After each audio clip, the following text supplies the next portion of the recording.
pukul 13 waktu Indonesia Barat. Radio Republik Indonesia Palembang dengan Warta Berita. Bapenda Kota Palembang catat serapan pajak triwulan ketiga sebesar 5,5%. Polda Sumatera Selatan meningkatkan pengawasan karhutla di sejumlah wilayah yang berpotensi terjadi titik api menyusul kabut asap yang mulai dirasakan.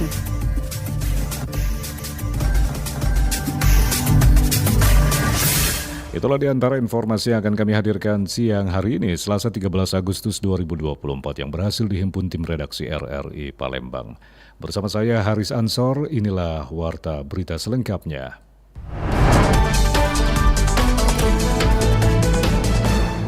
Bapenda Kota Palembang catat serapan pajak triwulan ketiga sebesar 5,5%. Memasuki pertengahan triwulan ketiga tahun 2024, Bapenda Kota Palembang memastikan serapan pajak masuk dalam kategori baik. Kepala Bapenda Kota Palembang, Raymond Lauri, mengungkapkan realisasi serapan pajak Kota Palembang saat ini berada di angka 55%. Raymond mengatakan untuk pajak yang paling dominan sejauh ini adalah pajak barang dan jasa tertentu atau PBJT, seperti pajak parkir, restoran, hingga hotel.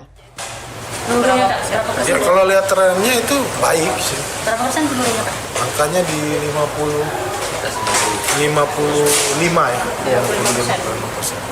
Apa Pak sektor yang paling tinggi? Ya, kalau untuk dominan paling sektor yang paling PBJT ya.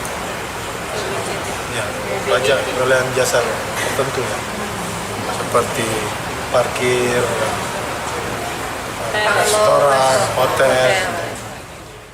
Berdasarkan data yang disampaikan Badan Pendapatan Daerah Kota Palembang, target PBB tahun 2024 sebesar 280 miliar rupiah.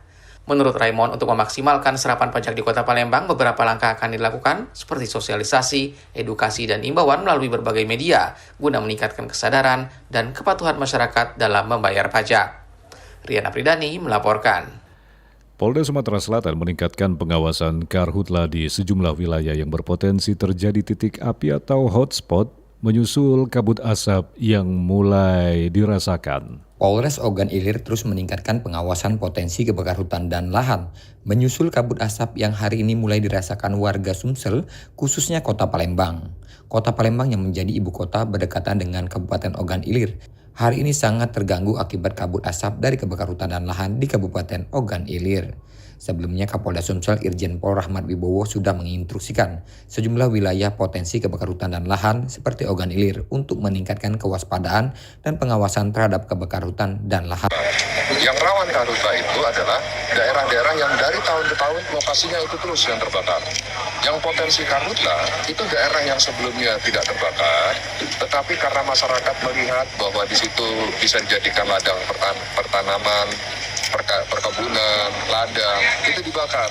Jadi saya minta kepada masyarakat, hasil kajian kita 2023, seluruh daerah yang terbakar itu sengaja dibakar. Saya minta berhenti membakar, kita sama-sama menjaga lingkungan, kita sama-sama menjaga kesehatan masyarakat yang lain.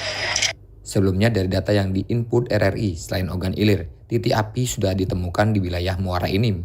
Hal ini menjadi sinyalemen bahwa karhutla akibat perubahan musim sudah mulai terjadi dan semua Polres sudah meningkatkan pengawasan, salah satunya Polres Ogan Ilir.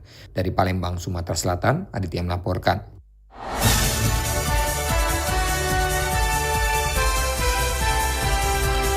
Warta Berita Radio Republik Indonesia Palembang.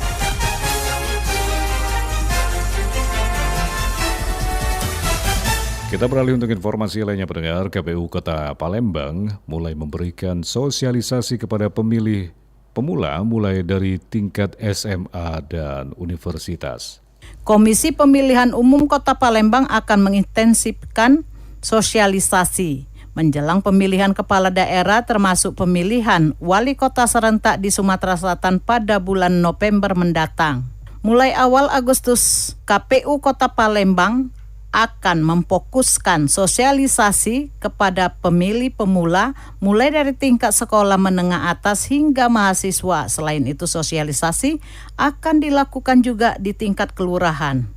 Ketua KPU Kota Palembang Syawaludin mengatakan dalam waktu dekat pihaknya telah mempunyai program untuk pemilih pemula melakukan sosialisasi untuk ke kampus-kampus dan pihaknya telah melakukan surat menyurat juga ke sekolah menengah atas. Sementara untuk masyarakat, pihak KPU Kota Palembang telah menyebarkan banner yang dibantu oleh Badan Ad-Hoc. Dalam waktu dekat ini kami sudah mempunyai program untuk pemilih pemula. Kami akan melaksanakan sosialisasi go to kampus. Sudah kami bersurat ke kampus-kampus. Kami akan disajikan bahkan untuk SMA ya, adik-adik pemula.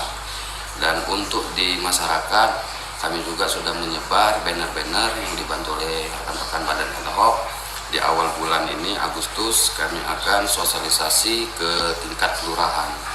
Dan PPS, PPK itu akan mensosialisasikan ke tingkat-tingkat bawah, baik itu yang masuk gang-gang, bahkan pasar-pasar. Kami akan menyebarkan brosur ataupun mengingatkan masyarakat hari Rabu tanggal 27 November 2024 itu adalah hari pemilihan atau pencoblosan kepala daerah, wali kota dan wakil wali kota Palembang. PPS dan PPK akan turut terlibat dalam sosialisasi tersebut di tingkat bawah.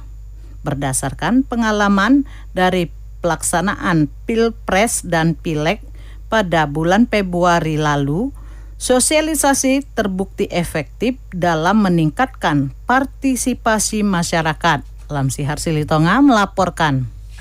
Pendengar, memasuki musim kemarau, Dinas Kesehatan Kota Palembang mengimbau masyarakat untuk waspada terhadap penyakit demam berdarah dengue.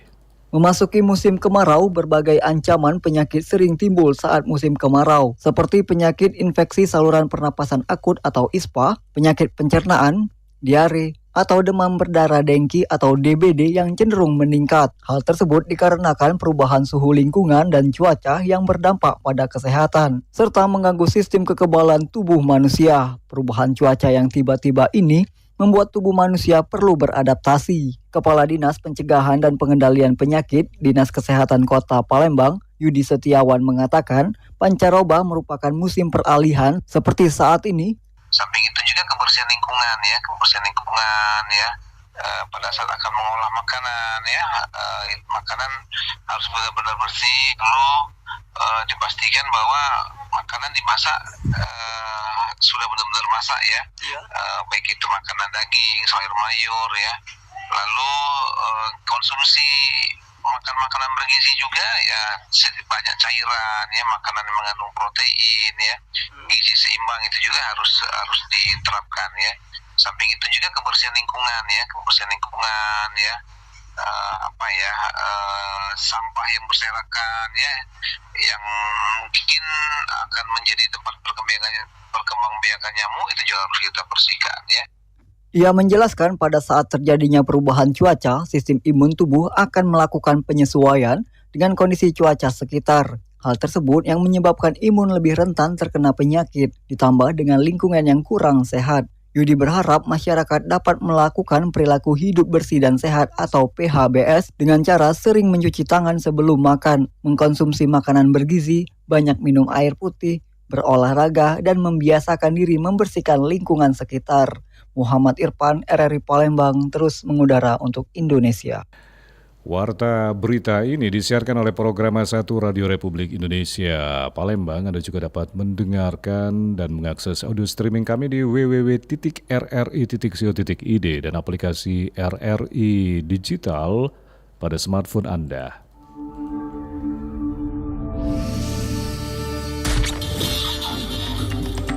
Berita Daerah Radio Republik Indonesia Palembang.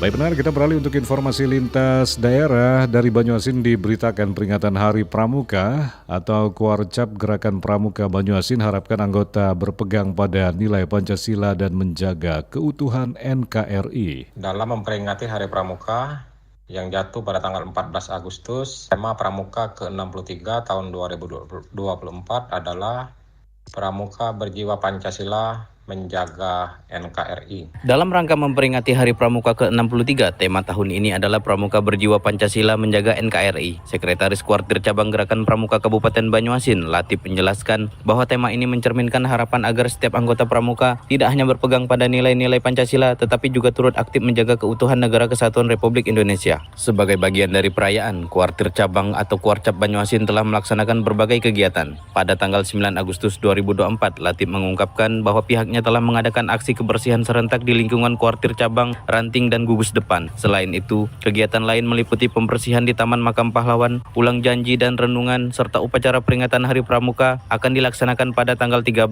hingga 14 Agustus 2024. Selanjutnya ada ziarah dan tabur bunga di TPU dan Taman Makam Pahlawan Kabupaten Banyuasin, ulang janji dan renungan, serta upacara peringatan Hari Pramuka. Selain itu, ada beberapa rangkaian acara lagi pada agenda bulan Agustus, yaitu mengikuti geladian pimpinan regu tingkat daerah, selanjutnya pelantikan pengurus Kuartir Ranting di 5 kecamatan pada bulan Agustus ini, melaksanakan seleksi Pramuka Garuda, gelang ajar, dan puncaknya peringatan Hari Pramuka pada tanggal 28 Agustus yang akan datang.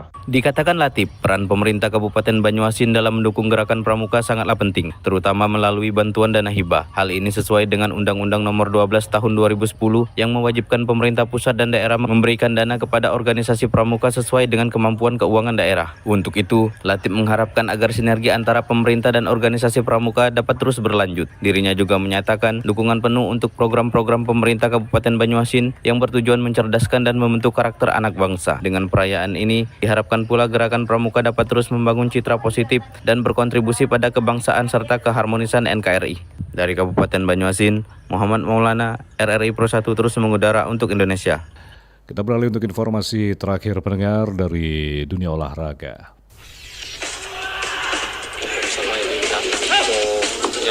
Olahraga atletik Sumatera Selatan berharap pemusatan latihan nggak usah mulu-mulu kan, karena dilihat dari persiapan sekarang WJFC tidak akan terpengaruh terkait dengan pemain sudah memahami kesabaran masing-masing. berita olahraga. Digisport Asia resmi mengakuisisi 69% saham PT Sriwijaya Optimis Mandiri atau PT SOM yang merupakan pengelola klub Sriwijaya FC setelah menggelar rapat umum pemegang saham luar biasa akhir pekan ini. Akuisisi ini membawa perubahan signifikan di jajaran manajemen PT SOM. Ahmad Reza Wijaya kini menjabat sebagai Direktur Utama sekaligus Presiden klub Sriwijaya FC. Selain itu ada beberapa perubahan di jajaran komisaris. Digisport Asia berkomitmen untuk membawa angin segar terutama dalam sektor finansial klub, dan musim ini mereka menginvestasikan modal besar untuk Sriwijaya FC untuk kompetisi Liga 2 musim 2024-2025. Digisport Asia telah menyiapkan berbagai terobosan besar yang diharapkan dapat mengembalikan kejayaan Sriwijaya FC di pentas sepak bola tanah air. Kami dari Digi masuk ke sini memang membawa angin segar, artinya kita menginvestasikan modal. Ya, beberapa jumlahnya mungkin nanti kita bisa sharing. Saya nggak bisa keluarkan di sini, cuman pasti ada injeksi modal dan itu kita harapkan mudah-mudahan bisa menutupi semua kekurangan yang paling tidak sebagian untuk kita menghadapi persiapan untuk menghadapi kompetisi Liga 2 yang segera akan berlangsung. Menurut Ahmad Reza Wijaya, dengan dukungan Digisport Asia, pihaknya yakin Sriwijaya FC akan mencapai kembali puncak kejayaan bisa kembali ke Liga 1 musim depan.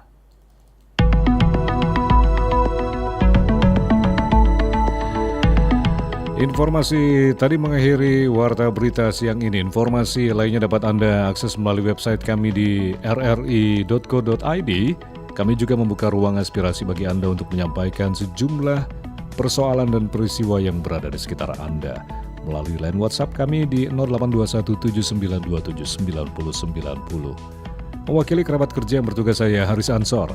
Terima kasih atas perhatian Anda. Selamat siang.